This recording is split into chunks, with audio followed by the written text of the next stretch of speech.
আসসালামু আলাইকুম সবাইকে। আচ্ছা, আমি একটা পোস্ট শেয়ার করেছিলাম। পোস্টটা ছিল এরকম যে ফুডি অ্যাপস নিয়ে।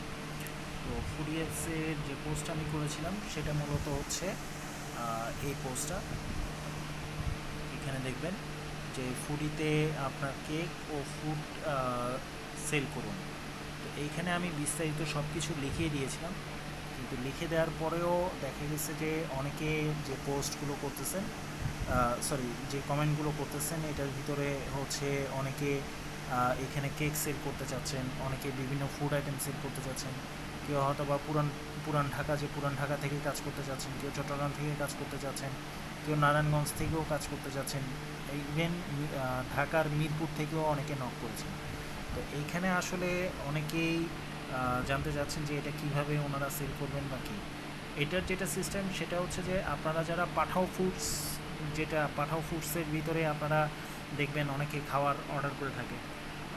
যারা পাঠাও ফুডসের সাথে কাজ করে, পাঠাও ফুডসে যারা মার্চেন্ট হিসেবে কাজ করে, আপনার পাঠাও ফুডসে যেভাবে আইডি খুলেন কিংবা ফুড পান্ডাতে যেভাবে আইডি খুলে থাকেন, এটাতেও সেম টু সেম, ফুডিতেও সেম টু সেমভাবে আপনারা ফুডির যারা রিপ্রেজেন্টেটিভ আছে তাদের সাথে যোগাযোগ করতে হবে। রিপ্রেজেন্টেটিভটা তখন আপনার যে অ্যাড্রেস, সেই অ্যাড্রেসে এসে আপনাদের যে আইডি ওপেন করে দিবে, যার মাধ্যমে আপনারা ফুডিতে আপনাদের নিজস্ব যে প্রোডাক্ট যেগুলো সেই প্রোডাক্টগুলো সেল করতে পারবেন।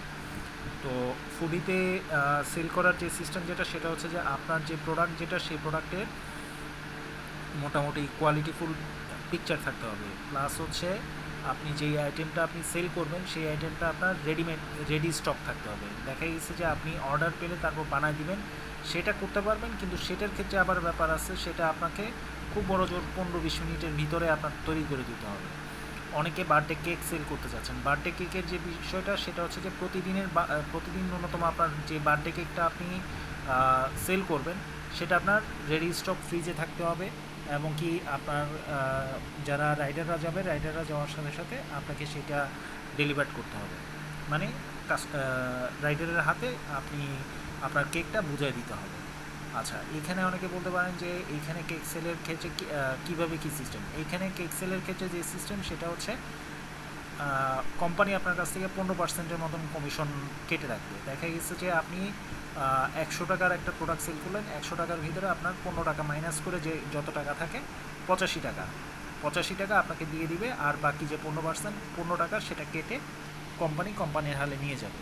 এটা হচ্ছে কোম্পানির সিস্টেম, অর্থাৎ কোম্পানিকে আপনার 15% কমিশন প্রোভাইড করতে হবে শতাংশ প্রতি। এবার আসেন আপনার এটা করবে কিভাবে। ডিল করবে এভাবে, আপনার কাছে যখন অর্ডারটা যাবে আপনার কাছে কোম্পানির তরফ থেকে একটা ডিভাইস দিবে, যে ডিভাইসটা সম্ভবত আপনাদেরকে পারচেজ করে নিতে হবে। তো সেই ডিভাইস থেকে অর্ডার আসবে, সেই অর্ডার ওইখানে আপনার ইনস্ট্যান্ট দেখতে পারবেন। সেইখানে যদি আপনার কাছে প্রোডাক্টটা অ্যাভেলেবেল থাকে, দেন সেইটা আপনার সেখানকার আপনার স্থানীয় যেই রাইডাররা আপনার কাছ থেকে এসে প্রোডাক্টটা পারচেজ করে নিয়ে যাবে।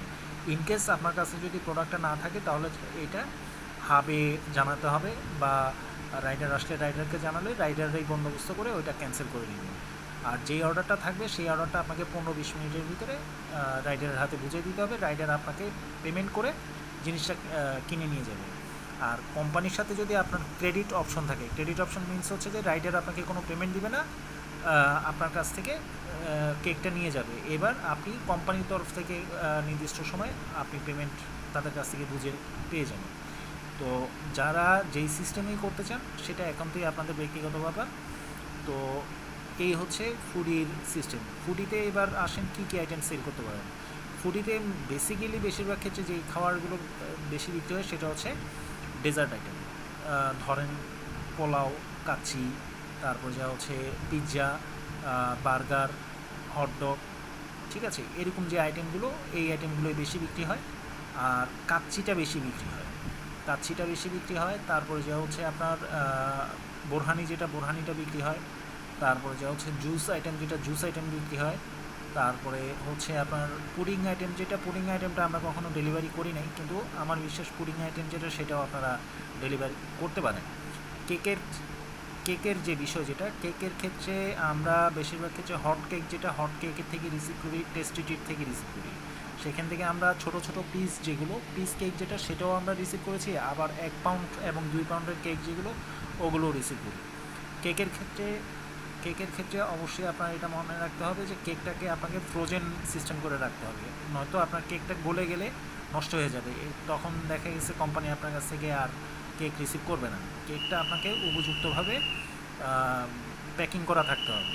আপনাকে সুন্দরভাবে প্যাকিং ট্যাকিং করে তারপর যে রাইডারের কাছে বুঝিয়ে দেবেন, রাইডার কোম্পানির ব্যাগ আছে, কোম্পানির নিজস্ব ব্যাগ আছে, সেই ব্যাগের মাধ্যমে আপনার কেক রিসিভ করে নিয়ে যাবে।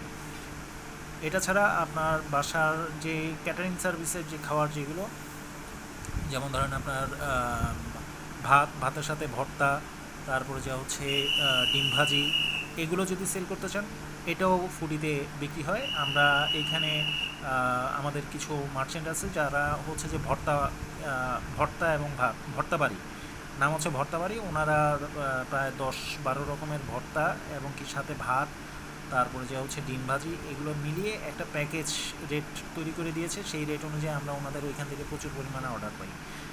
এটা হচ্ছে কথা। এটা এবার আপনাদের দেখা গেছে অনেকে বলেন যে এটা কি আপনার এরিয়ায় আছে কিনা। আপনার এরিয়া আছে কি নেই, এটা আসলে কোম্পানির যারা সিনিয়র এক্সিকিউটিভ যারা, ওনাদের যে নাম্বার দেওয়া আছে সেই নাম্বারে আপনাদের যোগাযোগ করতে হবে। এটা আমি আসলে বলতে পারবো না যে আপনার এলাকাতে যদি ফুডির হাব থাকে তাহলে আপনি ওখানে খুলতে পারবেন, যদি ফুডির হাব না থাকে তাহলে খুলতে পারবেন না। ফুডির হাব ঢাকা সিটির ভিতরে অ্যাভেলেবেল জায়গার ভিতরে এখন ফুডির হাব আছে। উত্তরাতে আছে, মিরপুরে আছে, ধানমন্ডিতে আছে, লালবাগে আছে, তারপরে যা হচ্ছে ড্যামরাতে আছে, ওয়ারিতে আছে, যাত্রাবাড়িতে আছে, তারপরে যা হচ্ছে আপনার বনশ্রী রামপুরাতে আছে, বাড়িধারাতে আছে, গুলশানে আছে, বনানীতে আছে। আচ্ছা, তারপরে যা হচ্ছে উত্তরাতেও আছে, মিরপুর, মৌচাক, মালিবাগ, শান্তিনগর, মতিঝিল, এসব এরিয়াতেও এখন ফুডি আছে। আর ঢাকার বাইরের আউটসাইড, যেগুলো আউটসাইডের ভিতরে ফেনী, যেটা ফেনীতে আছে, চট্টগ্রামে আছে, তারপরে যে আমি যতটুকু জানি এসব দিকে মোটামুটি আছে, কুমিল্লাতে আছে, চাঁদপুরে আছে, এসব জায়গার ভিতরে ফুডির যারা আছে। কিন্তু অন্যান্য ডিস্ট্রিক্ট যেগুলো, ওগুলোর ব্যাপারে আমার আইডিয়া নেই, ওইসব ডিস্ট্রিক্টে ফুডি গিয়েছে কিনা। এটার জন্য আপনাদের যেটা করতে হবে সেটা হচ্ছে যে আমার ওই যে পোস্টটা, ওই পোস্টের ওইখানে একটা মোবাইল নাম্বার দেওয়া আছে। আপনারা যদি চেক করেন তাহলে যে নাম্বারটা আমি আপনাদেরকে বলছি, এইখানে যে নাম্বারটা আমার দেয়া আছে, এটা হচ্ছে আব্দুর রশিদ স্যার, জনাব আব্দুর রশিদ স্যার। আপনারা আব্দুর রশিদ স্যার যে স্যারের নাম্বারে যোগাযোগ করবেন। ওনার নাম্বার যেটা, সেটা হচ্ছে 01625633102। এই নাম্বারে যোগাযোগ করবেন। এই নাম্বারে যোগাযোগ করলে উনি আপনাদেরকে বিস্তারিত সব কিছু জানিয়ে দিতে পারবেন। আর ফুডির হাব যেসব জায়গায় আছে, ওইসব জায়গার যারা রিপ্রেজেন্টেটিভ, যারা আপনাদেরকে এই অ্যাকাউন্টটা ক্রিয়েট করে দিবে, ওনাদের সাথে যোগাযোগ করার ওয়েটাও আব্দুর রশিদ স্যারের মোবাইল নাম্বারে যোগাযোগ করলে আপনারা সেখানকার রিপ্রেজেন্টেটিভ যারা, তাদের নাম্বার পেয়ে যাবেন। এবং কি তাদের সাথে যোগাযোগ করলে আপনারা তাদের মাধ্যমেই ফুডিতে অ্যাকাউন্ট ক্রিয়েট করতে পারবেন। এবং কি অ্যাকাউন্ট ক্রিয়েট করলে দেন দেখা গেছে যে আপনারা ফুডিতে যখন মার্চেন্ট হবেন, দেন দেখা গেছে যে আমরা যারা রাইডার আছি, আমরা রাইডার বলতে আমরা নির্দিষ্ট জোন, যে সেই জোনের রাইডার, তো ওই রাইডাররা আপনার কাছে গিয়ে আমরা প্রোডাক্টটা রিসিভ করব। আমি বর্তমানে কাজ করতেছি হচ্ছে মোহাম্মদপুর এবং কি ধানমন্ডি জোনে। আপনারা মোহাম্মদপুর এবং ধানমন্ডি জোনের যারা, তারা দেখা গেছে যে যদি ফুডিতে অ্যাকাউন্ট ক্রিয়েট করেন তাহলে যে অবশ্যই আমার সাথে দেখা হওয়ার সম্ভাবনা আছে। কারণ যেহেতু আমি কাজ করি, যার কারণে দেখা গেছে আমাকে বিভিন্ন মার্চেন্টের কাছে গিয়ে পেমেন্ট করে খাবার নিয়ে আসতে হয়। তো সেই হিসেবে দেখা গেছে যে আপনারা যারা মোহাম্মদপুর এবং ধানমন্ডি জোনে আছেন, তারা তাদের সাথে সৌভাগ্যক্রমে আমার দেখা হলেও হয়ে যেতে পারে। ঠিক আছে, এই হলো ব্যাপার। যারা ফুডিতে অ্যাকাউন্ট ক্রিয়েট করতে চান, তারা উক্ত যে নাম্বার বলেছি আমি, সেই নাম্বারে যোগাযোগ করতে হবে। ধন্যবাদ সবাইকে, আসসালামু আলাইকুম। আর এটা ছাড়া আদার্স যে কোনো বিষয় নিয়ে যদি কোনো